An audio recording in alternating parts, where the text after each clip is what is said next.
Je m'appelle Laurent Ledinf, je suis artiste, je suis chez moi ici à Senon, près de Bordeaux, où je vis et travaille la plupart du temps. Je travaille principalement avec deux médiums qui sont celui de la sculpture et celui du dessin, bien que, bien que le collage ait fait aussi son entrée il n'y a pas très longtemps et que je vais y revenir prochainement. Enfin, le bois, le Ouais, papier mâché, le carton-pâte, certains types de pierres plutôt tendres, hein, comme ouais, l'albâtre. Hein. C'est beaucoup de matériaux et avec ces matériaux, ça amène à chaque fois du coup des jeux d'échelle. Je passe de la miniature à la sculpture, on dira, d'ordre plus monumental, bien que ce soit toujours un peu à l'échelle du corps humain. Et disons, c'est un peu comme avec le dessin, j'aime bien interroger voilà, les liens en tension entre ces échelles et entre les matériaux qui existent, qui sont souvent des matériaux d'ailleurs, enfin issus du vivant. Je travaille assez peu avec des choses issues de l'industrie. J'ai une pratique de la sculpture et du dessin qui est très narrative et qui puise ses inspirations dans diverses choses, que ce soit la littérature, beaucoup le cinéma, notamment le cinéma de genre, mais aussi, d'une certaine façon, pas forcément l'histoire de l'art, mais je cherche à rentrer en dialogue aussi avec le travail d'autres artistes.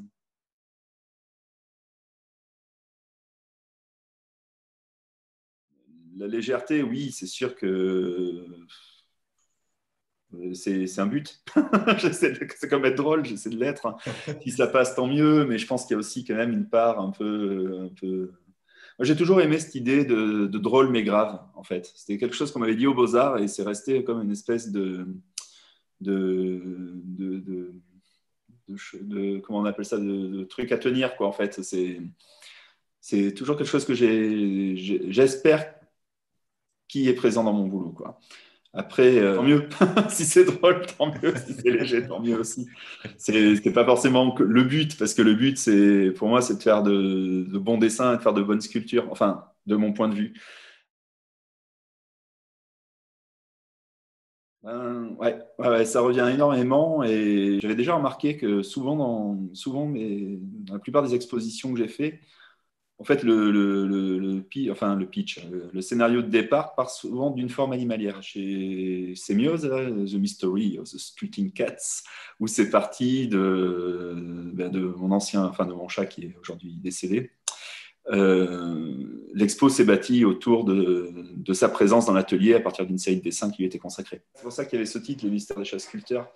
C'est d'après le livre, là, Les mystères des chapins. Celui-là, tac. Et quand je prenais des photos de mon chat dans l'atelier, ça me faisait penser à ce livre qu'avait mon grand-père, en fait, que j'avais vu gamin. Et j'ai toujours cru, dur comme fer, que les chats avaient réellement réalisé les peintures. Mais en fait, j'ai appris, en réouvrant le bouquin, au moment où je me suis réintéressé, qu'en fait, tout était truqué, quoi. Regarde, tu sais quoi, je vais me poser, parce qu'en fait, j'ai deux ateliers. Donc, j'en ai un pour la sculpture. C'est une véranda dans laquelle j'ai aménagé mon atelier. Donc là, tu vois, ah ben tiens, là, il y a un chat. Là, il y a mon établi sur lequel je bricole en ce moment. Pas mal, hein. Voilà. Là, j'ai des fausses pierres qui sont actuellement en restauration, enfin, qui sont finies d'être restaurées. Voilà. Là, c'est là où je mets un peu toutes mes figurines d'animaux tu vois ou pas, qui m'inspirent, ouais. dont je reprends des formes. Voilà, j'ai un peu du matériel, plein de trucs. Il est arrangé là. Voilà, là c'est mon jardin où je travaille aussi. Donc là, c'est là où je fais de la tronçonneuse généralement. Puis je vais te montrer parce que j'ai un atelier où je dessine aussi. Donc là, c'est la petite table où on a fait l'entretien. Là, c'est là où je travaille souvent en fait. Hop, voilà. Et puis depuis peu, je me suis aménagé un autre atelier. Tac, voilà, où je travaille plutôt le dessin. C'est plus pour les travaux papier. Voilà, c'est plus agréable quoi. Et ouais, c'est chouette. Puis ça donne sur le jardin. Voilà, mais ça, c'est quelques-uns des dessins que j'ai fait, voilà, avec des chats d'autres personnes. C'est celui de Louis Garicia. Je ne montre pas tout parce que je tease pas trop, quoi. Je montre les 5 premiers. Là, il y a Erika Verzuti. Tac. Là, c'est Hermout, c'est le chat de Vincent Gagnier sur son tas de pneus. Et Laetitia Chauvin. Et le dernier, allez, hop, ça c'est Billy, c'est le chat de Michel Blasi sur un de ses pulls verts qui est en train de moisir dans son jardin sur lequel il poussait des choses. Voilà.